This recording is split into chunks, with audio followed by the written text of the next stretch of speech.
இன்றைய நேரலையில் முதலாவது கேள்வி, காயல்பட்டினம் ஷக்கீல் அகமதுங்கிறவர் கேட்குறாரு, இஸ்ரேல் ஈரான் போர் சூழல் தற்போதைய சூழ்நிலை குறித்து விளக்கவும் கேட்கிறார். இது ஒரு சமகால நிகழ்வு பற்றிய ஒரு கேள்விதான் இது. ஆனால் இவர் கேட்கும்போது உள்ள நிலைமையை விட இன்றைக்கு நிலைமைகள் நிறைய மாறி இருக்கிறது. அதனால் அது குறித்து ஒரு முழுமையான ஒரு விளக்கத்தை நம்ம தெரிந்து கொள்வது நல்லது. இப்போ இஸ்ரேல் ஹமாஸோட போர் செய்துன்னு சொல்கிறோம்ல, ஹமாஸுங்கிறது அவர்களுக்கு எந்த ஒரு விமானப்படை கிடையாது. அவங்கள தங்கி இருந்து வெளிப்படையாக செயல்படுவதற்கு அவங்களுக்கு தளம் கிடையாது. எதிரி நாட்டுக்குள்ள புகுந்து அடிக்கிறதுக்கு பீரங்கிகள் கிடையாது.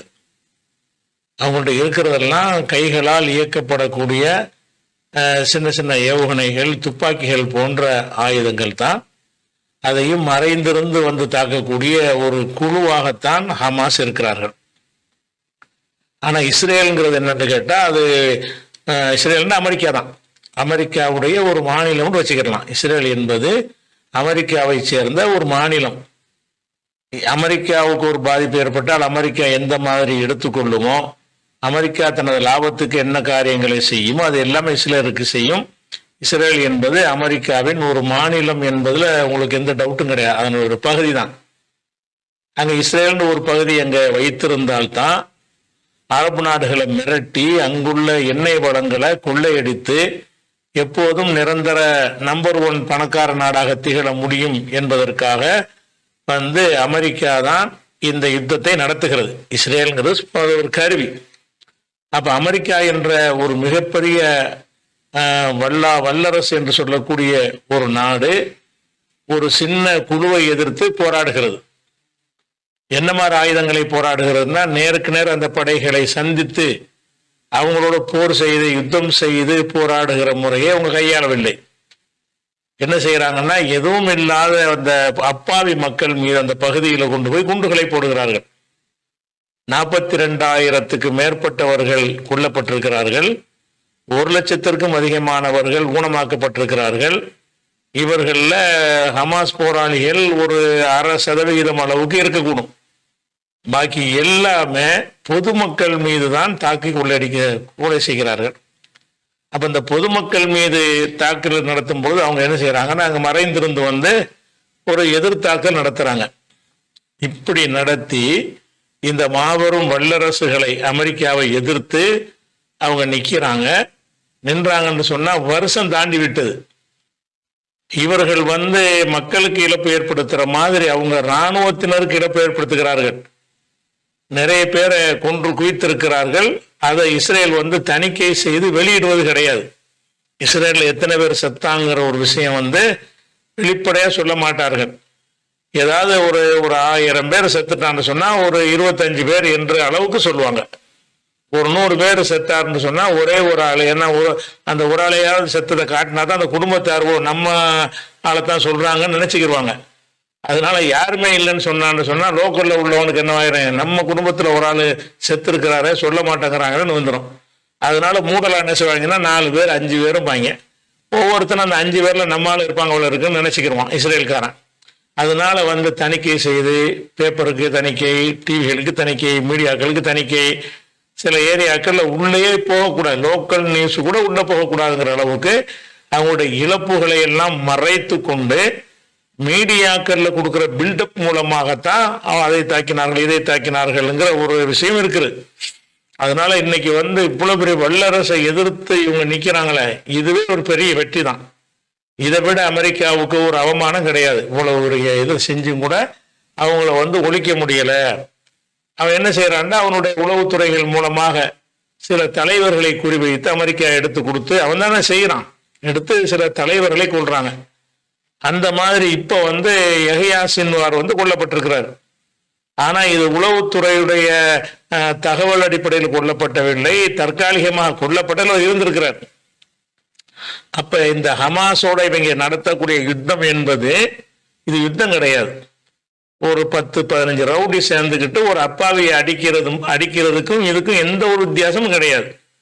இதை யுத்தம்ங்கிற மாதிரி என்ன செய்யறாங்கன்னா சித்தரித்து கொண்டு அதை குதூகலமா செய்தி போடுறான். அந்த யூடியூப்ல இருக்கிற நாய்கள் வேசி ஊடகங்கள் என்ன செய்யறாங்க என்று கேட்டா, கூண்டோடு காலி, கதை குளோஸ்.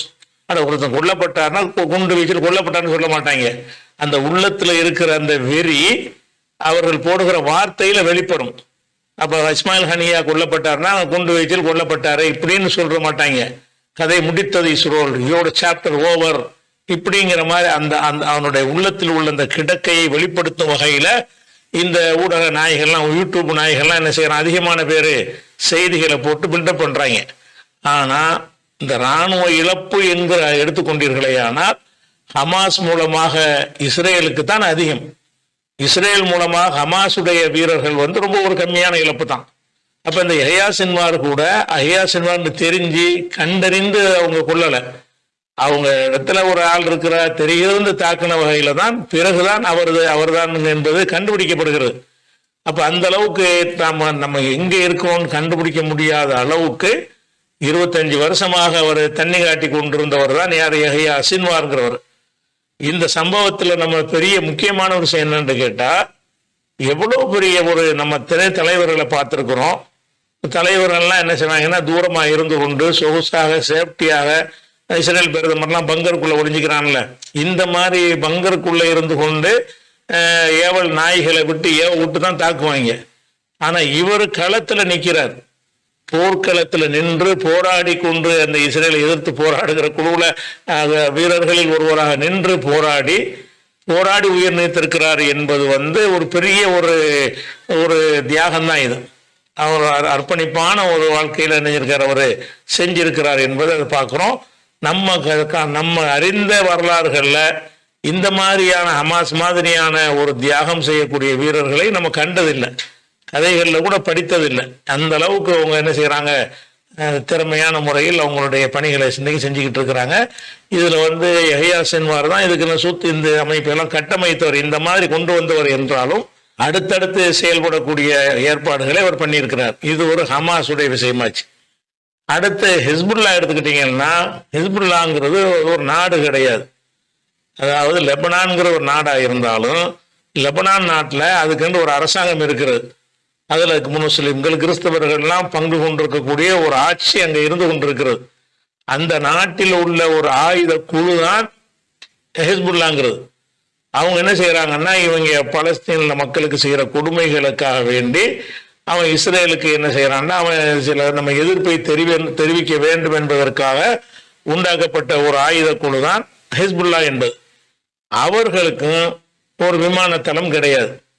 இவன் போய் விமானத்துல கொண்டு போட்டு வர்ற மாதிரி வாய்ப்பு அவனுக்கு இருந்துச்சுன்னு சொன்னா அவன் கொண்டு இஸ்ரேல்ல கொண்டு போடுவான்.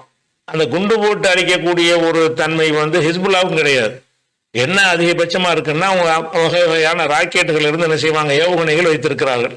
அந்த ஏவுகணைகளை ஏவ முடியுமே தவிர விமானங்கள்ல கொண்டு போட முடியாது. கொண்டு போட வரக்கூடிய விமானங்கள்ல சின்ன சின்ன விமானங்களை சுட்டு வீழ்த்த முடியுமே தவிர சக்தி வாய்ந்த விமானங்கள் வைத்திருக்காங்கல்ல, அதெல்லாம் என்ன செய்ய முடியாது, தாக்க முடியாது, குண்டு போட்டு போயிடுவான். அங்கேயும் என்ன பண்றான்னு கேட்டா, இந்த மக்களை தான் அழிக்கிறான். அங்கேயும் ஆயிரக்கணக்கான பேரை கொண்டு குவிக்கிறான். பொதுமக்கள் இருக்கிற இடத்துல கொண்டு போட்டு அப்பாவிகளை அழித்து கொண்டிருக்கிற காட்சியை பார்க்கிறோம். உலகமெல்லாம் வேடிக்கை பார்க்குறாங்க. எல்லா பேரும் மேற்கத்திய உலகம் எல்லாம் இந்த மத்திய கிழக்கை மிரட்டி ஆயுதங்களை விற்று அவங்கள்ட்ட இருந்து கொள்ளையடிப்பது ஒரு கொள்கையை வைத்திருக்கிறதுனால இஸ்ரேல் மாதிரி உள்ள குடைச்செலுப்பக்கூடிய ஒரு சக்தி இருக்குன்னு இவங்க எல்லாம் அடங்கி இருக்கணும். அதை நம்ம காட்ட வேணுமாக இருந்தால் இஸ்ரேலுக்கு நம்ம சப்போர்ட் பண்ணணும். இஸ்ரேலுக்கு ஓங்குனாதான் நமக்கு மத்திய கிழக்கில் நம்முடைய குலத்தொழிலாக இருக்கக்கூடிய ஆயுத தொழில், ஆயுத வியாபாரம்லாம் பண்ண முடியும் என்பதற்காக வேண்டிதான் மற்ற மேற்குலக ஐரோப்பிய நாடுகளும் முழுக்க நடிக்கிறாங்க. சும்மா சமாதானம் நடிக்கிறாங்க. முழுக்க என்ன செய்யறாங்கன்னு கேட்டா, இஸ்ரேல் எல்லாத்தையும் அழிச்சு பயங்காட்டி இந்த அரபு நாடுகள்லாம் பருந்தை கண்ட கோழி குஞ்சு மாதிரி ஒரு நிலையில் வைத்திருக்கணும். அப்பதான் அவனுடைய வளங்களை எல்லாம் நம்ம கொள்ளையடிக்க முடியும், பெட்ரோல் வளங்களை எல்லாம் கொள்ளையடிக்க முடியும் என்பதற்கு தான் கும்பிட்டு வேலையும் பார்க்குறாங்க.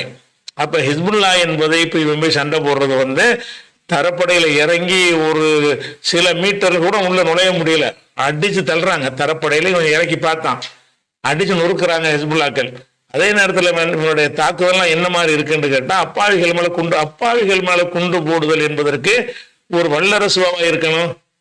இப்ப சாதாரண ஒரு குட்டி சாதாரண ஒரு நாடாக இருந்தால் கூட பொதுமக்கள் இருக்கிற இடத்துல கொண்டு போய் குண்டை போட்டா 1000 பேர் செத்து தான் போவான். இதை ஒரு வீரம்ங்கிற மெத்தட்ல தான் இந்த அயோக்கிய பெயர்லாம் விமர்சிக்கிறாங்க. ஒரு அநியாயம் செய்தது, அப்பாவிகளை கொண்டு குவித்தது, இத்தனை பேர் அப்பாவி அநியாயமாக கொண்டு விட்டார்கள்ங்கிற மாதிரி பேச மாட்டேங்கிறாங்க. இவன் யாரை கொள்றான்? எதிரிகளை கொள்றானா? அவனுக்கு எதிரின்னு கருதக்கூடிய ஆளையாவது கொள்ளணும்ல. அப்படி கொள்றானா? அப்பாவிகளை கொள்றானா? அப்பாவிகள் தான் கொல்லப்படுறவங்க எல்லாம் சிறுவர்கள், பெண்கள் அதிகமா இருக்கிறாங்க. அப்ப இதுக்கு தகுந்த மாதிரி வார்த்தைகளை போட மாட்டாங்க. 1000 பேரை காலி பண்ணியதும் பாங்க. அந்த 1000 பேர் அப்படின்னா என்ன அர்த்தம்? சந்தோஷம் இருக்கும். இந்த யூடியூப் நாய்களுக்கு என்ன இருக்கிறது? கடுமையான ஒரு மகிழ்ச்சியில என்ன செய்யறான்? அந்த வார்த்தைகளை போடும்போது ஒரு விஷயத்தை நீங்க பாக்குறீங்க. இது ஹிஸ்புல்லா வாட்சி. ஹவுதின் இருக்கிறாங்க, அவங்க என்ன ஒரு நாடா? ஏமன்ல ஏற்கனவே ஒரு அரசாங்கம் இருக்கிறது. அந்த அரசாங்கம் தான் ஐநாவினால் அங்கீகரிக்கப்பட்டிருக்கிறது. அந்த ஏமன் அரசாங்கத்தை எதிர்த்து தான் இவங்க போராடிக்கிட்டு இருக்கிறாங்க நீண்ட நெடுங்காலமாக. ஏமன் அரசாங்கம் சரியில்லை என்று சொல்லி ஹவுதிகள் ஏமன் அரசாங்கத்தை எதிர்த்து போராடுவதற்கான குழுவாகத்தான் உருவானார்கள். அவர்களை அடக்குவதற்காக அந்த சவுதியும் அமெரிக்காவும் பல ஆண்டுகளாக அவங்க மீது பலவித தாக்குதல்களை நடத்தியும் கூட அந்த ஏமனை முறியடிக்கலாம். அவங்க உயிரை தியாகம் பண்ணி சம்பளத்துக்கு வேலை செய்யறவங்க இல்லை. அவங்க ஒரு கொள்கைக்காக இருக்கிற ஒரு காரணத்தினால ஏமனை அழிப்பதற்கு சவுதி செஞ்ச வேலைகள் கொஞ்சம் நஞ்சம் இல்லை. அமெரிக்காவோட சேர்ந்து கொண்டு இப்பதான் நீங்க கொண்டு போறான்னு நினைக்கிறீங்க. இது பல ஆண்டுகளாக இந்த சவுதி என்ன செய்யறான்? அந்த ஏமனுடைய அந்த அரசாங்கம், இவனுக்கு பொம்மை அரசாங்கம் ஒன்று வைத்துக்கொண்டு அந்த அரசாங்கத்தை காப்பாற்றுவதற்காக வேண்டி ஏமன்ல உள்ள அந்த ஹவுதிகளுக்கு எதிரான தாக்குதல்களை சவுதி தான் நின்று நடத்துறான், அமெரிக்கா சப்போர்ட்டோட. அதுல அடி கடைசியில் இணைஞ்சாங்கன்னு கேட்ட அந்த ஹவுதிகள் அராம்கோவில் அடிச்சாங்க. சவுதியில் உள்ள ஏவுகணை அந்த எண்ணெய் நிறுவனங்கள் எல்லாம் அடிச்ச உடனே தான் சவுதி அடங்கினான். இனிமே இவங்களை தாக்கக்கூடாது என்று அடங்கினானே தவிர அது வரைக்கும் அங்க உள்ள ஏமன் மக்களை அதிகமாக தாக்கி கொன்றது இந்த சவுதி அரசாங்கம் தான் இதோட. அப்ப அவங்க ஒரு குழு தான். அங்க ஒரு அரசாங்கம் இருந்தாலும் அந்த அரசாங்கத்தை எதிர்த்து போராடுற ஒரு குழு, அந்த குழுவுக்கு முன்னாடி அந்த ஏமன் அரசாங்கம் மண்டிட்டுருச்சு. அதனால இவங்க அங்க எங்க தாக்கி கொண்டு இருக்கிறார்களே தவிர அது ஒரு நாடு கிடையாது. அவங்க விமானப்படையை கொண்டு வந்துலாம் அப்படிலாம் செய்ய முடியாது. அதிகபட்சமா என்ன செய்யறாங்கன்னா வகை வகையான இதே மாதிரி ஹிஸ்புல்லாக்கள் மாதிரி ஏவுகணையை வைத்திருக்கிறார்கள். இவங்களோட போய் சண்டை போடுறதுங்கிறது ஒரு சண்டை கிடையாது. சண்டைன்னு சொன்னா உன்னை மாதிரி உள்ள ஆயுத பணம் உள்ள விமானப்படை உள்ள கொண்டு போட திறன் உள்ள ஒரு ஈரானோடு போட்டா தான் அது சண்டைன்னு சொல்ல முடியும். ஆனா இந்த சண்டையிலேயே இஸ்ரேலுக்கு இழப்பு கடுமையான இழப்பு. மக்கள் இழப்புன்னு எடுத்துக்கிட்டீங்கன்னா பொதுமக்கள் தான் ஜாஸ்தி, பாலஸ்தீன் ஆதரவாள மக்கள் தான் ஜாஸ்தியா இருக்கிறாங்க. ஆனால் இராணுவத்துடைய இழப்புன்னு எடுத்துக்கிட்டீங்கன்னு சொன்னா ஹிஸ்புல்லா வீரர்கள் 10 பேர் இறந்தாங்கன்னு சொன்னா இஸ்ரேல்ல 100 பேர் இறக்குறாங்க என்ற அளவுல வீரர் கணக்குல போர் இந்த களத்துல நிற்பவர்கள் என்ற கணக்குல எடுத்துக்கன்னா ஹமாஸா இருந்தாலும் சரிதான், இங்கே ஹிஸ்புல்லாவுடைய தாக்குதலா இருந்தாலும் சரிதான், அமெரிக்காவுக்கு கடுமையான ஒரு மரண அடி கொடுத்து கொண்டுதான் இருக்கிறார்கள். ஆனால் அந்த ஆயுத வல்லாண்மையை கொண்டு அதிகமான பேர் அந்த அழிச்சிட்டோம்னு சொன்னா பயம் ஏற்படும்ல. இந்த உலகத்துக்கு மத்திய கிழக்குக்கும் உலகத்துக்கும் பயம் ஏற்படுத்துவதற்கு தான் என்ன செய்யறான் அந்த அமெரிக்காக்காரன் வகை வகையான குண்டுகளை கொண்டு இஸ்ரேல் நாய்கள் மூலமாக தாக்கி கொண்டிருக்கிறான். அது எதுக்காக வேண்டியன்னு கேட்டா நாங்க எவ்வளவு பெரிய சக்தி தெரியுமா, சக்தியை காட்ட வேண்டிய இடத்துல காட்ட மாட்டேங்கிறாங்க. இது ஒரு விஷயமாச்சு. அப்ப இதுல ஒரு பின்னடைவுலாம் இல்லை. அப்படியே மொத்தமாவே ஹமாஸ் எல்லா போராளிகளுமே அழிக்கப்பட்டு விட்டால் கூட அது இவங்களால் நிம்மதியா இருக்க முடியாது. ஏன்னு கேட்டா நம்ம நாட்டை ஆக்கிரமிச்சுட்டு அநியாயம் பண்றான் என்பது ஒவ்வொரு பாலஸ்தீன் குடிமக்களுடைய உள்ளங்களிலையும் ஆழமாக குடிகொண்டிருக்கிறது. திரும்ப வீறு கொண்டு எழத்தான் செய்வார்கள். திரும்ப இதே மாதிரி பிரச்சனை வரும். அது மாதிரி வரக்கூடாது என்பதற்காகவே என்ன செய்வாங்கன்னு கேட்டா இரு நாடுகள்ங்கிற பிரச்சனைக்கு கண்டிப்பா வருவார்கள். அதற்கு மாற்று கருத்தே கிடையாது. அதை நோக்கி தானே அதிகமான நாடுகள் இது பாலஸ்தீன் நாடுன்னு அங்கீகரித்திருக்கிற ஒரு காட்சியெல்லாம் பார்க்கிறோம். அந்த மாதிரி முன்னாடி இருக்கவில்லை. இப்படி ஒரு விஷயத்தை பார்க்கிறோம். அடுத்து நம்ம கவனிக்கிற விஷயம் என்னன்னு கேட்டா இப்ப ஈரானுடைய விஷயத்துக்கு வருவோம். அப்ப ஈரான் சவுதி இஸ்ரேல் மேல ஒரு தாக்குதல் நடத்தினான். எதுக்காக வேண்டி இவர்கள் அந்த நாட்டுக்குள்ள புகுந்தோ உளவுத்துறை அனுப்பியோ அவங்க நாட்டுக்கு விருந்தாளியா வந்த பாலஸ்தீனுடைய ஹமாஸ் தலைவரை என்ன இஸ்மாயில கொள்றாங்க. அதுக்கு பிறகும் நிறைய அவங்க நாட்டுக்குள்ள நுழைஞ்சு சில வேலைகளை செய்கிறாங்க. அப்ப இதுக்கு பதிலடி கொடுக்க வேண்டும் என்று அறிவித்திருந்த ஈரான் வந்து சந்தர்ப்பத்துக்கு காத்திருந்து ஒரு பதிலடி கொடுத்தாங்க. அந்த பதிலடி கொடுத்ததற்கு வந்து என்ன பதிலடி கொடுத்தாங்க என்று கேட்டீங்கன்னா, இந்த ஊடகத்தை கையில் வைத்து கொண்டு இந்த அமெரிக்கா என்ன செய்யறான்னு கேட்டா, அவர்கள் அனுப்பின அனைத்து ஏவுகணைகள், அதிகமான ஏவுகணை எங்கள் கடற்படை இருக்கக்கூடிய கப்பல் படையிலிருந்து சுட்டு தள்ளிவிட்டோம் அப்படிங்கிறான் இவன். அதே மாதிரி இஸ்ரேல்ல இருந்து அவன் என்ன செய்யறான்னா, எங்களுடைய அயன் டோம்களும் ஏர் டிஃபென்ஸ் சிஸ்டங்களும் அவங்கள்ட்ட இருந்து வந்த ஏவுகணை எல்லாம் நினைஞ்சிருச்சு, சுட்டு வீழ்த்தி விட்டது. மிகச்சில இடங்கள்ல தான் அது விழுந்து வெடித்தது. அது விழுந்து வெடித்து தான், மிகச்சில இடங்கள்ல தான் அது வெட்ட வழியில விழுந்து வெடித்ததை தவிர அந்த ஈரானுடைய தாக்கத்தினால எந்த பாதிப்பும் இல்லைன்னு சொல்லி என்ன செஞ்சாங்க, அந்த புழுகு, ஆகாச புழுகும்பாங்களை, இதுக்கு நிகரான ஒரு புழுகு இருக்க முடியாது. இப்படி அமெரிக்காவும் புழுகுனான். அமெரிக்க கப்பற்படையினாலையும் அந்த ஏவுகணைகள் எதுவும் சுடப்படவில்லை, இஸ்ரேல்னாலையும் முடியலை. ஆனால் என்ன செஞ்சாங்கன்னு கேட்டால், அந்த சூப்பர் சோனிக் ஏவுகணைகள்லாம் நாங்கள் சுட்டு வீழ்த்திட்டோம் அப்படின்னு என்ன செய்கிறாங்க, புழுகுனாங்க. அந்த நியூஸ் வரவே விடலை.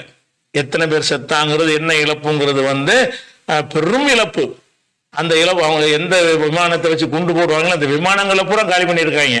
அப்போ எந்த ஒன்றையும் மறைத்து விட்டு நாங்கள் எங்களுடைய ஏர்பேஸ் டிஃபென்ஸ் சிஸ்டங்கள் மூலமாக தாக்கிட்டோங்கிறாங்க. அதையே தான் திருப்பி திருப்பி சொல்லிட்டு இருக்கிறாங்க. அமெரிக்க கப்பற்படை நிப்பாட்டிருக்கான்ல, இவன் வந்து அங்கேருந்து வரக்கூடிய ஏவுகணை எல்லாம் தடுத்துட்டானா, தடுத்து அடிச்சு நொறுக்கிட்டானா அப்படிங்கிற மாதிரி என்ன செய்யறாங்கன்னா அதை சொல்றாங்க. அது உண்மையா?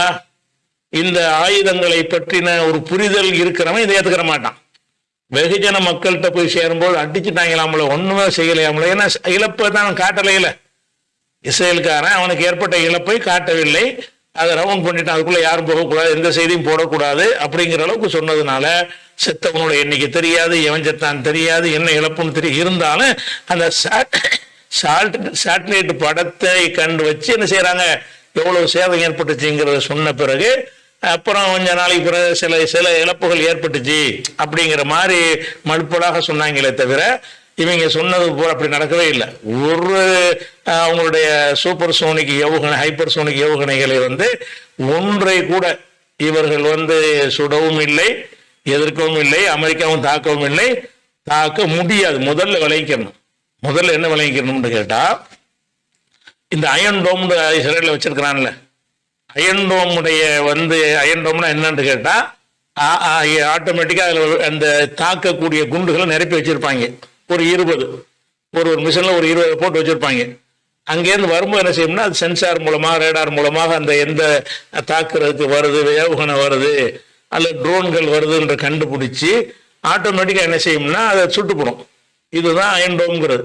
இந்த அயன் டோம்கள் மூலமாக இப்போ தாக்க வரக்கூடிய சுடுறதுன்னு இருக்குல்ல, அதுக்கு வந்து அதனுடைய வேகம் என்ன, என்ன வேகத்தில் போய் அது தாக்கும் அப்படின்னு சொன்னீங்கன்னு சொன்னால், இந்த வேகத்தை வந்து ஒளி வேகத்தில், ஒளின்னா சத்தம், சத்தத்தினுடைய அளவை வைத்து என்ன செய்யறாங்க, கணிக்கிறாங்க. ஒளி வேகத்தை வச்சு என்ன செய்யறாங்கன்னா கணிக்கிறாங்க. சத்தத்தினுடைய வேகம் என்னன்னு கேட்டீங்கன்னா, ஒரு மணிக்கு ஒரு மணிக்கு வந்து 1225 கிலோமீட்டர்னு அதை கணக்கிடுறாங்க. இந்த ஒளியுடைய சத்தத்துடைய வேகம் வந்து 1225 கிலோமீட்டருக்கு போயிடும். ஒரு வெட்டி அடிச்சிங்கன்னு சொன்னா 1225 கிலோமீட்டருக்கு போய் என்ன செஞ்சிருக்காங்க, அந்த வேகத்துல போயிடும். மணிக்கு 1220, அதை கால்குலேட் பண்ணி இந்த சத்தத்தின் வேகம் எவ்வளவு அப்படிங்கிற ஒரு பொருளை தூக்கி எறிகிறத விட நான் சத்தத்துடைய வேகம் கூட தானே.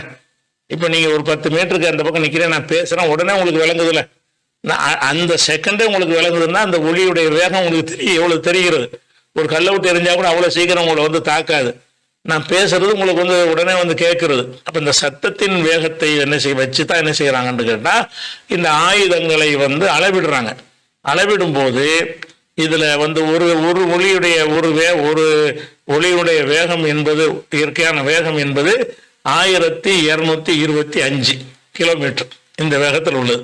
இவன் வச்சுக்கிற அயன் டோம் இருக்குல்ல, அயன் டோமுடைய வேகம் எவ்வளவுன்னு கேட்டா 2.2 ஒளி வேகம். அதாவது இந்த ஒளி வேகத்தை விட, சத்தத்தின் வேகத்தை விட 2 மடங்கு.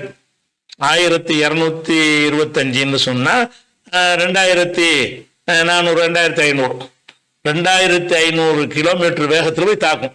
இவன் தடுப்பதற்கு வைத்திருக்கிற அந்த தடுப்பு ஆயுதங்கள் எவ்வளவு வேகமா போகும் பயணிக்கும் என்று சொன்னால் 2500 அளவுக்கு ஏறக்குறைய அந்த வேகத்தில் தான் இது போகும். அதை தாண்டி போகாது.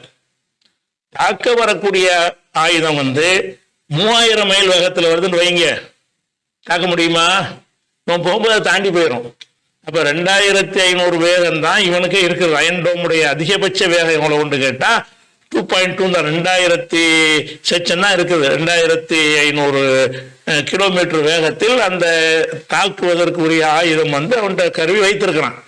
ஆனால் அங்கிருந்து வரக்கூடிய ஏவுகணை 3000 மைல் வேகத்துல, 4000 மைல் வேகத்துல, 5000 மைல் வேகத்துல வரக்கூடியதாக இருக்கும் என்று சொன்னால் இந்த அயன்டோம்னால இங்க போகும்போது அங்க போயிடும். இவன் இந்த அயன்டோம் ஏவி இது போய்கிட்டு இருக்கும்போது பாதி தூரம் போகும்போது அது இடத்த கடந்து போய் தாக்க வேண்டிய இடத்த தாக்கிறான். அப்ப இந்த அயன்டோம்னால தாக்க இயலாது. எதை தாக்க இயலாது?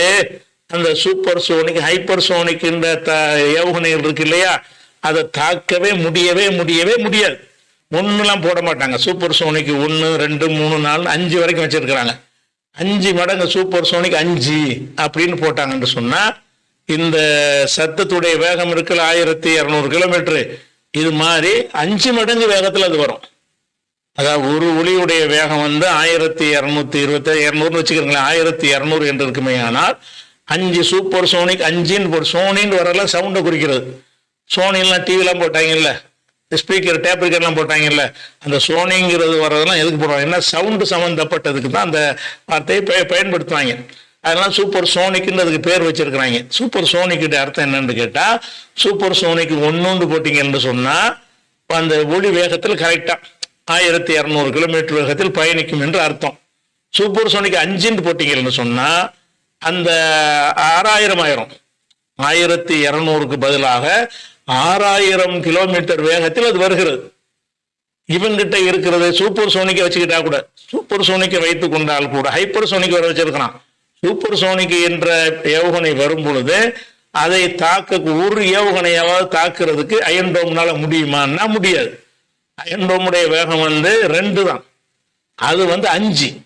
ஒளியின் வேகத்துல 2 மடங்கில் இவன் தாக்குறதுக்கு தான் ஆயுதத்தை அனுப்புறான். இவன் கண்ணமுடி திறக்குள்ள அதை தாண்டி ஓடி போயிடும். அந்த இலக்கை அடைய முடியாது. அவனுக்கு நேர கலந்து போனா கூட இது இப்படி போகும், அது அப்படி போகும். அதனுடைய வேகம் என்னவா இருக்கும்னா 2 மடங்குக்கு மேல. அயன்டோம்ல இருந்து தாக்குறதுக்கு வைத்திருக்கிற வேகத்தை விட ஏவுகணை சீறி பாய்ந்து வரக்கூடிய வேகம் 2 மடங்கு அதிகமா இருக்கும்போது அயன்டோம்ல தாக்கிட்டோங்கிறாங்க. பச்சையா சொல்றான், சூப்பர் சோனிக்க தாக்க இயலுமா? கப்பல்ல இருந்து தாக்கிட்டேங்கிறான். உன்னையுமே தாக்க முடியாது, அதை அடையவே முடியாது. அப்ப இது அயன்டோம்ல அயன்டோம் 5, அயன்டோம் 6 அளவுக்கு நீ கொண்டு வந்தாலே தவிர இப்ப இப்படி இல்லை. அயன்டோம்ல 2 தான், 2 மடங்கு வரக்கூடிய ஒளியின் வேகத்தை விட 2னா ஒரு 2500 கிலோமீட்டர் வேகத்தில் இது போகும். மணிக்கு 2500 கிலோமீட்டர் வேகத்தில் போவதை கால்குலேட் பண்ணீங்கன்னு சொன்னா இதை தாண்டி அது என்ன செய்யணும்னு கேட்டா சூப்பர் சோனிக்கு 5ல தான் ஆரம்பிக்கிறேன். 1, 2லாம் போட மாட்டாங்க. Super sonic 5, super sonic 6, super sonic 7 இருக்குது. அப்ப குறைஞ்சபட்சம் ஒரு சூப்பர் சோனிக் 5ங்கிற ஒரு ஏவுகணையை ஈரான் அனுப்புனுச்சுன்னு சொன்னா, அதுவும் அனுப்பியிருக்கிறாங்க. அனுப்புனுச்சுன்னு சொன்னா இவர்கள் வைத்திருக்கிற அந்த அயன்டோம்னால தாக்க முடியாது. இது அயன்டோம் காவாசி தூரம் போகும்போது அது இடத்த தாண்டி இங்க உள்ள தாக்கிறோம். அப்ப நாங்க சுட்டு வீழ்த்திட்டோங்க. ஏதோ ட்ரோனை சுட்ட மாதிரி எப்படி அவங்க தாக்க முடியும்? அவன்கிட்ட இந்த ஹைப்பர் சோனிக் சூப்பர் சோனிக்ல அமெரிக்காவை விடவும் டாப்ல இருக்கிறது ஈரான் தான். அவன் ரஷ்யாவுக்கு சப்ளை செய்யற அளவுக்கு அந்த டெக்னாலஜியில முன்னேறியவனா இருக்கிறான். அப்ப சூப்பர் சோனிக்குடைய விஷயம் அது ஒரு விஷயமாச்சு. அதே மாதிரி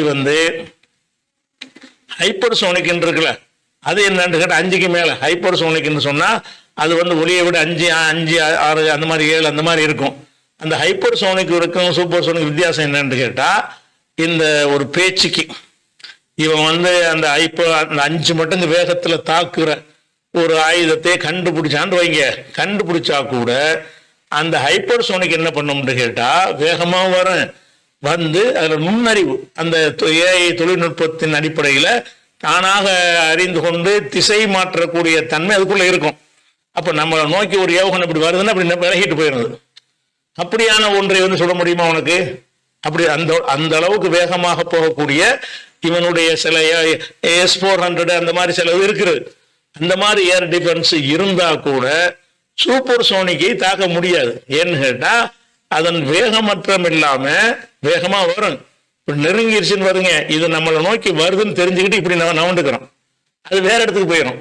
அப்ப இந்த சூப்பர் ஹைப்பர் சோனிக்கில் என்னன்னு கேட்டா தானாக உணர்ந்து திசை மாற்றும் தன்மை கொண்டது. அது அதனுடைய வேகமும் ஒளியை விட 6 மடங்கு 7 மடங்கு 11 மடங்கு வேகத்தில் உள்ள. அங்க அடிக்கிற 10 நிமிஷம் வந்துருச்சு. ஈரான்ல அனுப்புனது 10 நிமிஷத்துல வந்துருச்சு. அவ்வளவு வேகமாக வந்து தாக்குற அந்த வேகத்தினாலையும் இவங்களுக்கு போய் தாக்க முடியாது. அப்படியே தாக்குறதுக்கு 1-2 சாதனங்கள் ரஷ்யாவில் சிலதெல்லாம் இருக்குது, அமெரிக்காவிலையும் சிலது இருக்கிறது. அந்த மாதிரியான ஏவுகணைகளை கொண்டு தாக்கினால் கூட அதை வந்து அது திசையை மாற்றிக்கொள்ளும். இப்போ 5 அளவுக்கு வச்சிருந்தான்னு வைங்களேன், அது 6-7 வரும்போது தாக்க முடியாது. சரி 5 வேகத்தில் வருதுன்னு வைங்க, அதை தாக்க முடியுமான்னு கேட்டால் சூப்பர் சோனிக்கை தாக்க முடியும், ஹைப்பர் சோனிக்கு தாக்க முடியாது. ஏன்னு கேட்டால் அதில் வந்து ஹைப்பர் சோனிக் எதனால வருதுன்னா தானாகவே அட்ஜஸ்ட் பண்ணிக்கிறோம். நம்மளை நோக்கி இப்படி வருதுன்னா இப்படி தன்னால் ஆட்டோமேட்டிக்காக என்ன செய்யணும், விலகிட்டு போயிடும். விலகிட்டு போய் இருக்கிற இடத்துக்கு போயிடும். அந்த குறியை வந்து தவறாமல் போய் நெஞ்சரும் தாக்கிறோம். அப்போ தாக்க போனால் கூட தப்பித்து கொள்ளும் திறன் கொண்டதுதான் ஹைப்பர் சோனிக்ங்கிறது.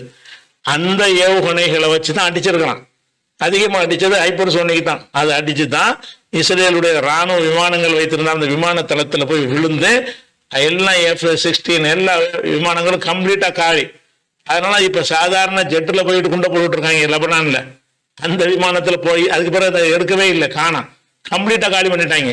அப்போ நிறைய பெரிய இழப்பு ஏற்படுத்தியிருக்கிறாங்க. அப்போ இந்த எப்படி புழுகுறாங்க உலகம் பூரா என்னன்னு கேட்டால் அமெரிக்கா கப்பல் படையில இருந்து நாட்டில் இருந்து தாக்குறதே முடியாதுன்னு சொன்னா கப்பல்ல இருந்து 5 மடங்கு வேகத்தில் உள்ள ஏவுகணை தாக்க முடியுமா? உள்ளது போயிடும், கப்பல் மூழ்கி போயிடும். அதுல இருந்து தாக்க முடியாது, சின்ன சின்ன இதுக்குள்ள சுட முடியும். அதனால என்ன செய்யறாங்கன்னா அமெரிக்கா எல்லா பேரும் போய் சொல்றாங்க, நாங்க தாக்கிட்டோம், அதை நாங்க இருக்கிறோம், நாங்க தடுத்து நிறுத்தாட்டி இது மாதிரி 100 மடங்கு ஏற்பட்டிருக்கு பில்ட் பண்றாங்க. இவங்க தடுக்க உன்னத ஒரு கடுகளவும் தடுக்கல. அப்படியே எவ்வளவு ஏற்றாங்களோ அது அவ்வளவு நெஞ்சு கரெக்டாக. சில நேரத்தில் என்ன செய்யணும்னா குறி தவறும், அந்த இலக்கு வைப்பாங்க. சில மேப்புகளை காட்டுற வகையில் அந்த கூகுள் மாதிரியான ஒரு சிஸ்டம் அவங்கள்ட்ட இருக்கும்ல, அதனுடைய நடக்கும் பொழுது இந்த இடத்துல குறி வச்சு அந்த இடத்துல போய் விழுந்துடும். அந்த மாதிரி ஒரு எரர் இவங்க சுடுவதனால உள்ள எரர் இல்லை. அந்த எரர்னால என்ன செய்யணும்னா ஒரு 10% மச்ச குறியை தாண்டி போய் இங்கே விழுறது போல 10 கிலோமீட்டர் தள்ளி போய் விழுந்துடும்.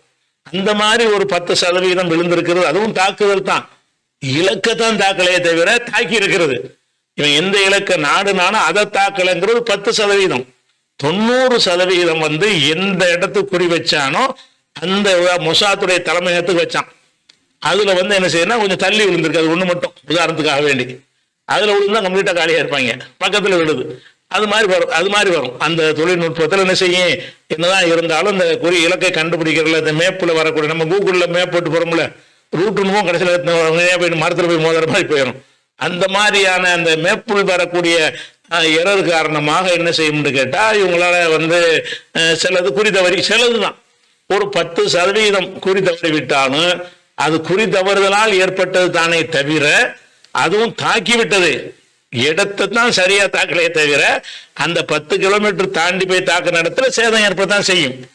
அப்ப வந்து ஈரான் அனுப்பின அத்தனை ஏவுகணைகளுமே ஹைப்பர்சோனிக் சூப்பர்சோனிக் ஏவுகணைகள் தான். அப்ப இதை தாக்கக்கூடிய ஒரு திறன் வந்து இஸ்ரேல்கிட்ட இருக்கக்கூடிய அந்த ஏர் டிஃபென்ஸ் சிஸ்டங்களுக்கு கிடையாது. அப்ப அமெரிக்காவும் நாட்டில் வேணா இருக்கலாம், இந்த அமெரிக்க கடற்படை கப்பல்ல கிடையாது. அப்படி இருக்கும் பொழுது நாங்க தாக்கி விட்டோம், சுட்டு விட்டோம், வந்தெல்லாம் தடுத்துட்டோங்கிறான சுட முயற்சி பண்ணுவாங்க. ஜோர்டான்ல இருந்து சுட்டு ஜோர்டான் விழுந்துச்சா? ஜோர்டான்ங்கிறது அமெரிக்காவுடைய இன்னொரு மாநிலமா வச்சுக்கிற வேண்டியதான், ஒரு அடிமை. அவன் வந்து அமெரிக்காவுக்கு தளம் கொடுத்துருக்கிறான். அவங்க எங்க நாட்டு தாண்டி வந்துச்சுன்னா சுடுவோங்கிறாங்க. என்னத்தை போட்டு சுடுவ? சாதாரணமா ஒரு ட்ரோன் அனுப்புனா சுட்டு போடலாம். இவன் அனுப்புனதை சுடுவதற்கு என்ன செய்வாங்க, அந்த கருவிகளை பயன்படுத்தி இருப்பான்னு சொல்லலாமே தவிர ஒன்றை கூட அவங்க வந்து சுட முடியாது. ஜோர்டானும் சுட கிடையாது, இவன் அமெரிக்க கப்பற்படையில இருந்து சுட கிடையாது. சுட முயற்சி பண்ணியிருப்பாங்க. இவன் இங்க போறதுல அங்க போயிடுவான், வழங்குதா? அதனால வந்து சூப்பர் சோனிக் ஹைப்பர் சோனிக்ல வந்து டாப் லெவல்ல ஈரான் இருக்கிற காரணத்தினால அது ஏற்படுத்தின விளைவு பயங்கரமான விளைவு. எந்திரிச்சு நிக்க முடியாத அளவுக்கு பதிலடி கொடுத்துருக்காங்க. ஆத்திரம் தாங்க இல்லை. சரி, இவ்வளவு பெரிய இழப்பு ஏற்படுத்தி இருக்கிறான்னு, இழப்பு ஏற்படுத்தினா உடனே தாக்க வேண்டியதான பதிலடி. ஒன்றதான் எல்லா வசதியும் இருக்குதுல்ல, அமெரிக்காட்ட இல்லாத வசதியா? அப்ப நீ அவன் வந்து பதிலடி நீ கொடுக்கணுமா இல்லையான்னு அதுக்கு யோசிக்கிறாங்க. நீங்க வந்து அதை தாக்கிறாதீங்க. ஆனா ஒரு அளவை ஒன்று தாக்க இயலாது. இஸ்ரேல்கிட்ட வந்து விமானத்துல போய் கொண்டு போடக்கூடிய விஷயங்கள் இருக்கே தவிர என்ன இல்லை, ஹைப்பர் சோனிக்கு கிடையாது. ஹைப்பர் சோனிக் சூப்பர் சோனிக் வச்சு இருந்துகிட்டே பட்டன் தட்டி விட்டு அழிக்கக்கூடிய ஒரு விஷயம் இருந்தா முதல்ல ஒரு தாக்குனான ஒரு அடையாளமா அப்ப கூட ஒரு பதிலடி கொடுத்துருக்கலாம். அப்பவும் அதுக்கு பதிலடி இஸ்ரேல் கொடுக்கல, கொடுத்தா திருப்பி கொடுப்போம்ட்டான். அப்ப இப்பவும் சொல்லியிருக்கான், நீ அடிச்சு பாடுறான்றான். இவன் என்ன செய்யறான், நாங்க அடிச்சிருவோங்கிறத ஒரு உளவியல் ரீதியாக ஒரு பயத்தை உண்டாக்குறதுக்காக வேண்டி அமெரிக்கா கெஞ்சுது, நீ அந்த அணு ஆயுதத்தை தாக்கிறாத அப்படின்னு அர்த்தம். தாக்குற திறனோட்ட இருக்குதான், அது கெஞ்சிடாலாம். அணு ஆயுதத்தை தாக்கிறாத, ஆயுள் இருக்கும் அந்த மாதிரி உற்பத்தி தளங்கள் எல்லாம் தாக்கி விடாது என்று சொல்லி இருக்கிறோம். அப்படின்னு அர்த்தம். அவங்க தாக்குவாங்க, அந்த திறன் இருக்குங்கிறத பில்டப் பண்ண பாடுறாங்க. அதெல்லாம் போய் தாக்க இயலாது. இஸ்ரேலால் வந்து ஈரானை தாக்குவதாக இருந்தால் ஏவுகணைகளால் தாக்க இயலாது. அந்த வகையான ஏவுகணைகள் அவங்கள்ட்ட இல்லை.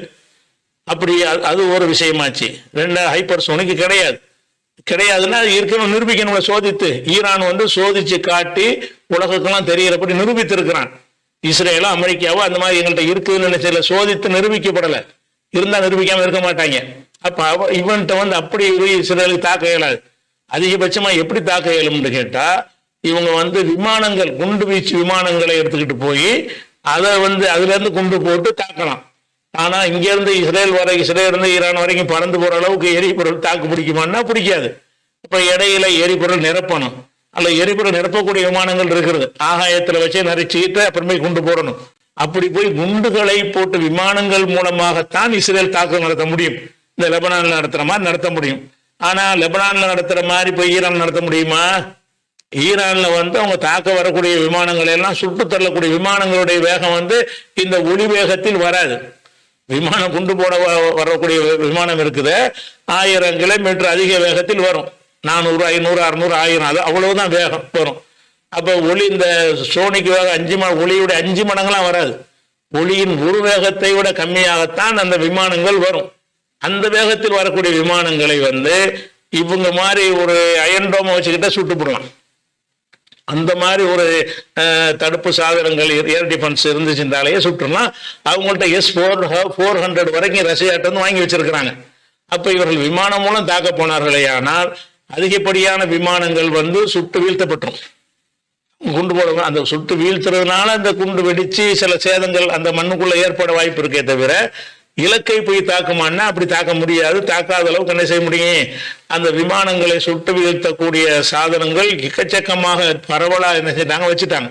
அதனால இவர்கள் வந்து விமானங்கள் மூலம் தாக்கத்தான் முடியுமே தவிர முடிஞ்சா என்ன செய்ய முடியும், அதிகமாக அடிச்சிருவான். அடிச்சுட்டு என்ன செய்வான்னு கேட்டா அப்பனா ஹைப்பர் சோனிக்கை வந்து சர மாதிரியா விடுவான்.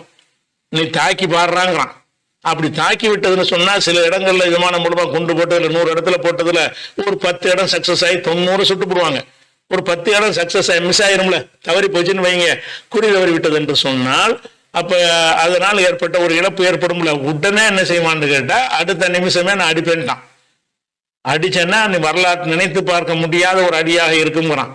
அப்ப அது மாதிரி ஒரு 10 சூப்பர் சோனிக் ஹைப்பர் சோனிக் அனுப்புனான்னு வைங்க, இஸ்ரேல் காணா போயிடும். குறி வச்சு அடிச்சான்னா கம்ப்ளீட்டாக அடைக்கலாம். அமெரிக்காவும் வந்து காப்பாற்ற முடியாது. அதனால இவங்க சண்டை போடுற ஈரானோட போய் போடணும். அது ரஷ்யாவுடைய சப்போர்ட் இருக்குது. ரஷ்யாவுக்கு தேவை, ரஷ்யாவுக்கு இவங்க சப்போர்ட் நிறைய. இந்த உக்ரைன் போர் ஆரம்பிச்சதுல இருந்து ரஷ்யா இருக்கிற ஆயுதங்கள் எல்லாமே நீண்ட தொலைவில் உள்ள நாடுகளை தாக்குற அளவுக்கு தான் அவன் தயார் பண்ணி வச்சிருக்கிறான். பக்கத்துல உள்ள இப்படி நினைச்சு அவன் பார்க்கல. பக்கத்துல உள்ளதை தாக்குறக்கூடிய சாதனங்கள் வந்து ரஷ்யாவில் கிடையாது.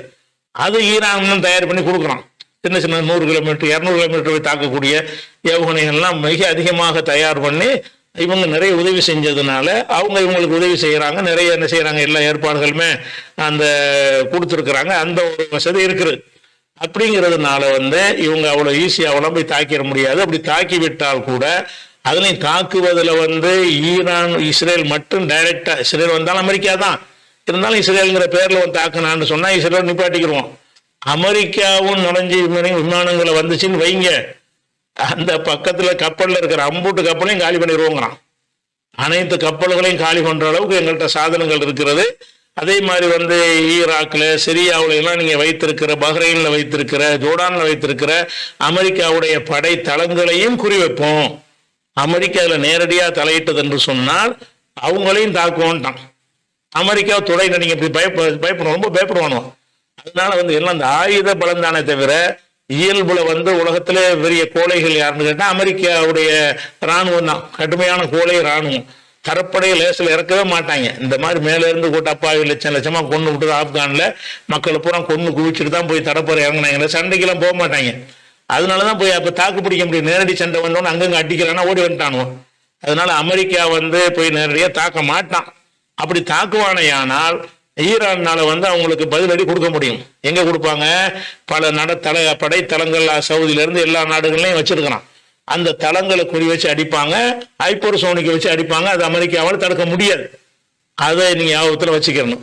அடுத்ததாக என்ன செய்யறாங்கன்னு கேட்டா, ஈரான் தாக்கிடுவாங்கிறதுக்காக பயங்காட்டுறதுக்காக வேண்டி தாடுன்னு சொல்லி ஒரு ஏவுகணையை வந்து நம்ம, அதாவது ஏர் டிஃபென்ஸ் சிஸ்டம், அதாவது இந்த அயன்டோ மாதிரி ஒரு விஷயத்தை வந்து நாங்கள் கொடுத்துருக்குறோம் அப்படின்னு சொல்லி என்ன செய்யறான்னு கேட்டா, அந்த தாடுங்கிற பேர்ல ஒரு ஏர் டிஃபென்ஸ் சிஸ்டத்தை வந்து இஸ்ரேலுக்கு அனுப்பியிருக்கான் அமெரிக்காக்காரன். அதை வச்சு அவங்க என்ன செய்வாங்களாம், எல்லாத்தையும் தாக்கிடுவாங்களாம். அதை நீங்க தாக்குமான்னு நீங்க என்ன செய்யுங்க, தேடி பாருங்க. நீங்க தேடி பார்த்தீங்கன்னு சொன்னா அந்த தாடுங்கிற ஏவுகணைகள் மூலமாக இதை தாக்க முடியாது. எதை? ஹைப்பர்சோனிக் எல்லாம் தாக்க முடியாது. அதனுடைய வேகமும் மட்டுப்படுத்தப்பட்ட வேகமாக தான் இருக்கிறது. அந்த தாட்டுங்கிற அந்த ஏர் டிஃபென்ஸ் சிஸ்டத்தை அமெரிக்கா தயாரிச்சது வந்து பலஸ்டிக் ஏவுகணை என்று சொல்றாங்கல்ல, அதை வந்து தடுக்கிற வகையில் தான் தயாரிக்கப்பட்டிருக்கிறது. பாலஸ்டிக் ஏவுகணைன்னு சொல்றாங்கல்ல, அந்த சூப்பர் சோனிக் ஹைப்பர் சோனிக்கை தாக்கும் அளவுக்கு அதுல வந்து அந்த திறன்ல தயாரிக்கப்படவே இல்லை. பலஸ்டிக் ஏவுகணைன்னா என்னன்னு கேட்டா, பலஸ்டிக் ஏவுகணைனாலும் அது வேகமாக தான் வரக்கூடியது, வேகமாக தான் வரும், வேகமாக தான் தாக்கக்கூடியதாக தான் இருக்கும். அது என்ன செய்யும்னு கேட்டா, அந்த ஏவுகணை அனுப்புறாங்கல்ல, இஸ்ரேலுக்கு அனுப்புறாங்கல்ல, அனுப்பணும்னு நினைச்சு கீழ் நோக்கி இறங்கணும். அந்த இடம் வரைக்கும் மேலே போயிட்டு அதுக்கப்புறம் கீழ் நோக்கி இறங்கி அந்த இடத்துக்கு தாக்கணும். அந்த கீழ் நோக்கி இறங்கும் பொழுது அது வந்து அந்த பூமியுடைய ஈர்ப்பு சக்தியை கொண்டு தான் இறங்கும், பவர்ல இறங்காது. ஏந்தி தள்ளுறதுக்கு தான் பவர். தள்ளி இஸ்ரேலுக்கு மேல ஒரு போயிடுச்சுன்னு வைங்க, அப்புறம் அதை குறி பார்த்து இறங்கணும். அப்படி இறங்கும் போதும் உள்ள பவர் வச்சோம்னா ரொம்ப பெருசா போயிடும், செலவு ஜாஸ்தி ஆயிரும் சொல்லி மேலே தள்ளுற வரைக்கும் அதனுடைய எரிபொருளை கொண்டு என்ன செய்யும், மேலே வரும். இறங்கும் போது அந்த பூமியுடைய ஈர்ப்பு சக்தி இருக்குல்ல, தன்னால உழுவுற மாதிரி இறக்குறைய. பலஸ்டிக் யோகனைங்கிறது வந்து நம்ம ஒரு கல்ல மேல இருந்து போட்டா தன்னால அது உழுவுமா இல்லையா? அதுக்கு எரிபொருளை வச்சா உழுவுது? எரிபொருளை வச்சு உழுவுறது இல்லை. அதனுடைய பூமியுடைய ஈர்க்கக்கூடிய சக்தி என்ன இழுத்துரும். அப்ப அந்த குறியை மட்டும் கரெக்டா வச்சிருவான். பூமி இழுத்து கொண்டே தாக்கக்கூடியது. அப்படிங்கும்போது அதனுடைய வேகம் கம்மியா போயிடும். மேல வரும்போது தான் வேகமா வரும். இப்படி உழ ஆரம்பிக்கும் பொழுது புவி ஈர்ப்பு சக்தியின் அளவுக்கு தான் அது இறங்கும். அதனால என்ன செய்ய முடியும்னு கேட்டா, அது அமெரிக்காவுடைய இந்த தாடுங்கிறதுனால அதை பூமியை நோக்கி இறங்கும் போது சுற்ற முடியும். ஏன்னு கேட்டா அது பவர் தள்ளுறது இல்லை. அதை மேல வரைக்கும் இப்படி தள்ளுறது வரைக்கும் தான் அந்த ஏவுகணைய அந்த நிறுவனத்துடைய வேலையாக இருக்கும். மேல வந்து இஸ்ரேல் வந்தவொன்னே கீழே இறங்கி தாக்கு அப்படின்னு ஒரு கமாண்ட் கொடுத்துருப்பாங்கல்ல, தாக்குறதுக்கு இறங்கக்கூடிய நேரத்தில் வந்து அதுக்கு பவர் இருக்காது, எல்லாம் காலியாயிருக்கும். அப்ப எதை கொண்டு தாக்கும் என்று கேட்டால், அந்த பூமியை அதை இழுத்துக்கிறோம்ல, அந்த இடத்துல நிப்பாட்டினா தன்னால கீழே தானே வரேன். அதுல என்ன செய்யும்னு கேட்டா, அந்த ஏவுகணையுடைய எடை சக்தியை பொறுத்து வித்தியாசங்கள் பண்ணும். ஒரே சீராவெல்லாம் வராது. நீங்க ஒரு உயரமான இடத்துல இருந்து ஒரு ரப்பர் பந்தையும் ஒரு இரும்பு பந்தையும் மேல இருந்து ஒரே நேரத்தில் போட்டீங்கன்னு வைங்க, இரும்பு பந்து வேகமா கீழே வந்துடும், ரப்பர் பந்து கொஞ்சம் லேட்டா தானே வரும். ரெண்டுமே ஈர்ப்பு சக்தி ஒன்னா இருந்தாலும் அந்த இரும்புடைய வெயிட்டின் காரணமாக அது சீக்கிரமா இழுக்கும், இது கொஞ்சம் லேட்டா இழுக்கும். அந்த மாதிரி எல்லாம் அந்த பாலஸ்டிக் ஏவுகணையுடைய தகுதியை பொறுத்து அதனுடைய வேகம் கூட என்ன செய்யும், கூடும் குறையும். ஆனால் ஹைப்பர் சோனிக்கு சூப்பர் சோனிக்கு வந்து கடைசியில் தள்ளுற வரைக்கும் அந்த பவரை மீனே கொடுத்துருவான். பூமியுடைய ஈர்ப்பு சக்தியை கொண்டு இயங்காது. அதனால இந்த குண்டு போடுற இடம் வந்த உடனே அங்கேயும் அதே ஸ்பீட்ல போய்கிட்டு இருக்கும். எது? Super sonic. அதனால அந்த ஏவுகணைகளை தாக்கும் திறனில் இவங்களுடைய தாடு ஏவுகணை அந்த ஏர் டிஃபென்ஸ் சிஸ்டம் உருவாக்கப்படவில்லை. பாலஸ்டிக் அதாவது ஒரு மேல வரைக்கும் பவர்ல வந்துட்டு அதுக்கப்புறம் வந்து பூமியுடைய ஈர்ப்பு சக்தியில போய் விழுகிற மாதிரி உள்ள குண்டுகள் இருக்குல்ல, அதான் பாலஸ்டிக்ங்கிறாங்க. பாலஸ்டிக் ஏவுகணைகள் வந்து புறப்படும் வேகம் பயங்கரமா இருக்கும், தாக்கும் வேகம் குறைஞ்சு போயிடும். அப்படி வந்து அப்படி இறங்கும், இப்படி இறங்கும், அப்புறம் சர்ன்னு வரும். இறங்கையில அப்படியே இந்த பூமியோட ஈர்ப்பு சக்தி என்ன, இதோட வெயிட் என்ன, இவனோட ஈர்ப்பு சக்தி என்ன என்பதை கால்குலேட் பண்ணி அதுக்கு தகுந்த மாதிரி இறங்கும். இந்த அதனுடைய வேகம் வந்து பல மடங்கு குறைந்து போயிடுற காரணத்தினால இவங்க வச்சு என்ன செய்யலாம், சுட்டுடலாம். அது அயன்டோம் வச்சு சொல்ல முடியாது. இந்த தாடுங்கிறான்ல அந்த ஒரு அயன்டோம் மாதிரி உள்ள சிஸ்டத்தை வைத்து தாக்கிட முடியும். ஆனா ஹைப்பர்சோனிக்கை சூப்பர் சோனிக்கை தாக்குவதற்கு இது உதவாது. அதை ஈரான்னு சொல்லிட்டான். இது வந்து படம் காட்டுறாங்க, இவங்களுடைய தாடுனா எங்களுடைய ஏவுகணையில் ஒன்றும் பண்ண முடியாதுன்னு அவன் தெளிவாக அறிவிச்சிட்டான். இது பயம் காட்டுறாங்க, இஸ்ரேலுக்கு எல்லாம் கொடுத்துருக்குறோம், ஏவுகணையை போட்டுறாத. அது எனக்கும் உனக்கும் சொல்லு, அவனுக்கு ஈரான்னு சொல்ல முடியுமா? இதுல ஊறி போனவங்க அவங்களுக்கு தெரியுமா இல்லையா? பொதுமக்களை ஏமாத்துறதுக்காக வேண்டி அப்படி என்று அதனாலதான் இன்னும் தாக்காம இருக்கிறான். இஸ்ரேல் இன்னும் என்ன செய்யல, பலஸ்தீன் அப்பாவி மக்களை போய் கொண்டு போட்டு சாவடிக்கிறானே தவிர ஈரான்ல போய் அடிச்சா அடி பலம், அப்ப அடிந்தா பன்மடங்கு பலமா இருக்கும். அதோட காலியாயிரும், அமெரிக்காவிலையும் காப்பாற்ற முடியாது. அதனால வந்து இவர்களுடைய அந்த ஏவுகணை தடுப்பு சிஸ்டம் என்று சொல்வதெல்லாம் பொய். அது மாத்திரம் இல்லாம இன்னொரு அடிப்படையை நீங்க கவனிக்கணும். இந்த தடுக்கிற சிஸ்டம் இருக்குல்ல, ஒரு அயன்டோமாவே இருக்கட்டும் அல்லது வேற ஏதாவது சிஸ்டமாக இருக்கட்டும், அந்த மாதிரி பேட்ரியாட்டுங்கிறான்ல அந்த மாதிரி சிஸ்டமா இருக்கட்டும், எந்த மாதிரி சிஸ்டமா இருந்தாலும் அதுல ஒரு குறிப்பிட்ட ஒரு எண்ணிக்கையில் தான் அதுல வந்து நிரப்புவாங்க.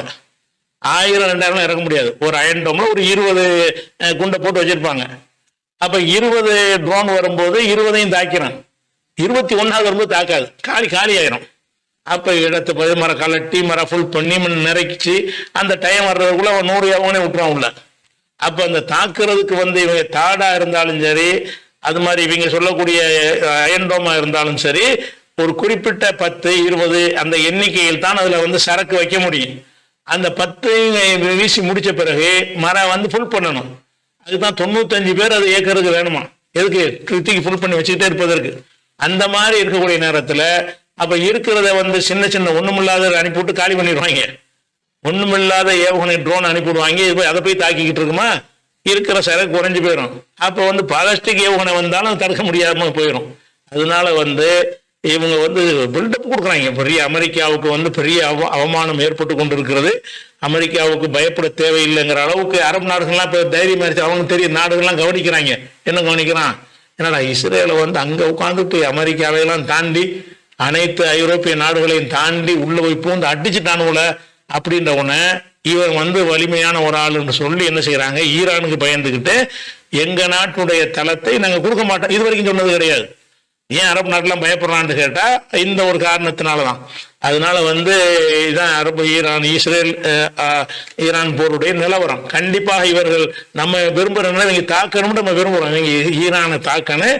அப்பதான் ஹிஸ்புல்லா மாதிரி ஹமாஸ் மாதிரி இல்லாம ஈரான் மாதிரியான ஒரு பதிலடி கிடைக்கும். அதுலதான் அவங்க அழிக்க முடியும். அது மாதிரி வந்தாங்கன்னு சொன்னா அமெரிக்காவில் ஒன்றும் செய்ய முடியாது. நல்லா தெரிஞ்சுக்கிறங்க, அமெரிக்காவுக்கு ஒரு நாட்டிலையும் போனாங்க விரட்டி தான் விட்டாங்களே தவிர கூட ஆள் சேர்த்துக்கிட்டு தான் அந்த அமெரிக்காரன் எப்பவுமே போவான், தனியா போகவே மாட்டான். அப்படி போகும்போது அவன் வியட்நாமில் அடி நொறுக்கினாங்கல்ல, நுழைய முடியாம கம்ப்ளீட்டா விரட்டி அடிச்சாங்க. அந்த மாதிரியான ஆப்கானிஸ்தான்ல தான் நடந்துச்சு. அதனால அமெரிக்காக்காரன் வந்து ரொம்ப யோசிப்பான். இப்ப வந்து பெரிய அளவுல அந்த பாதிப்பு நிறைய ஏற்பட்டு இருக்கிறது. அதனால வந்து இந்த போர்ல இறுதி போர்ல வந்து ஈரான்ல இவன் தாக்குவதன் மூலமாக முடிவுக்கு வரும். இஸ்ரேல் ஈரானை தாக்கணும், தாக்கினால்தான் நல்லது. தாக்குனா கண்டிப்பா ஈரான் வந்து எல்லாம் ப்ரிப்பேர் ஆயிட்டாங்க. யோசிச்சு தாக்குனது காரணமே என்னன்னு கேட்டா எல்லாமே ப்ரிப்பேர் ஆயிட்டாங்க. இந்த நேரத்தில் ஒரு செய்தி நம்ம சொல்லிட வேண்டியது என்ன இருக்குன்னு கேட்டா, இந்த அரபு நாட்டில ஷைத்தானெல்லாம் என்ன செய்யறான்னு கேட்டா, ஷியா, இவன் ஷியா யாரே, ஈரான் ஷியா, ஹிஸ்புல்லா ஷியா, ஹவுதிங்கிறவன் ஷியா. இந்த ஷியாக்களுக்கு பின்னாடி போவதான்னு சொல்றாங்க. சரிடா, அவன்லாம் ஷியா தானே. ஹமாஸ் யாரு, அவன் செய்வான் தானே, ஷியா இல்லாதவன் தானே. அப்ப ஷியா இல்லாதன்னு பாதிக்கப்படும். நீங்களாம் என்ன பண்ணிட்டு இருந்தீங்க, இந்த சவுதி அரேபியாவில இருந்து சம்பளம் வாங்கிட்டு இருக்கிற சில பேர் இருக்கானுவோ நம்ம நாட்டுல, இந்தியாவுல இலங்கையிலாம், இவனும் பில்டப் கொடுப்பாங்க. சவுதிக்கா பில்டப் கொடுப்பாங்க, உலகம் போன அது மாதிரி இருக்கிறாங்க மதனின்னு சொல்லி அவங்க தயாரிச்சு அனுப்பப்பட்டவர்கள் சவுதிக்கு வந்து எந்த ஒரு பாதிப்பு வராத அளவுல பேசுவாங்க. இவங்களை வச்சுக்கிட்டு என்ன செய்யறாங்கன்னா உலக மக்கள் மத்தியில நம்ம முஸ்லீம் இந்த வேடம் போடலாங்கிறதுக்கான ஷியா கலரை பூசுறாங்க. அப்ப ஷியா தானே, ஹமாஸ் ஷியா இல்ல, ஒரு ஷியாக்காரன் தானே ஹமாஸுக்கு உதவுறான். நீ உதவ காணாம, நீ ஏன் உதவல? அப்ப அதனால வந்து இந்த மாதிரி எல்லாம் மக்கள் மத்தியில குழப்புறாங்க. இது ஷியா அந்த மேட்ரு கிடையாது. செத்து மடிஞ்சுக்கிட்டு இருக்கான், அப்பாவிகள் செத்து மடிஞ்சுக்கிட்டு இருக்கான், அவன் தான் நிக்கிறான் களத்துல. அதெல்லாம் ஷியா நீங்க பாக்குறீங்க? ஷியா கொள்கைக்கு உள்ள ஒரு பிரச்சாரமா இது இல்ல. அதில் வந்து அவன் தான் இன்னைக்கு கரெக்டாக வந்து அறிவை பயன்படுத்தி அதை என்ன மாதிரி ஃபேஸ் பண்ணால் சரியாக வரும் என்று சொல்லி இந்த ஹமாஸ்க்கு அவன் கவலைப்பட தேவை என்ன இருக்கு? ஹமாஸுக்காக வேண்டி அவனுக்கு கவலை, அவன் எல்லையில் இருக்குதா? ஈரானுக்கு எல்லையிலையா இருக்குது? இல்லை. அவன் எது கவலைப்படுறான்னு கேட்டால் அந்த இஸ்ரேலுடைய வரலாதிக்கு பைத்துல் முகத்தஸ் நம்ம நினைக்கிற மாதிரி அவனும் ஒரு புனிதம்னு நினைக்கிறான்ல, அதில் வந்து கை வைக்கிறாங்களே அப்படின்னு நினைத்து கொண்டு தான் அவன் என்ன செய்கிறான், இறங்குறான். அந்த உணர்வு இந்த சைத்தானோடு கிடையாது. சவுதியில் உள்ள ஆட்சியில் இருக்கிற சைத்தான்களுக்கு அது கிடையாது. அதை நீ ஞாபகத்தில் வச்சுக்கணும்.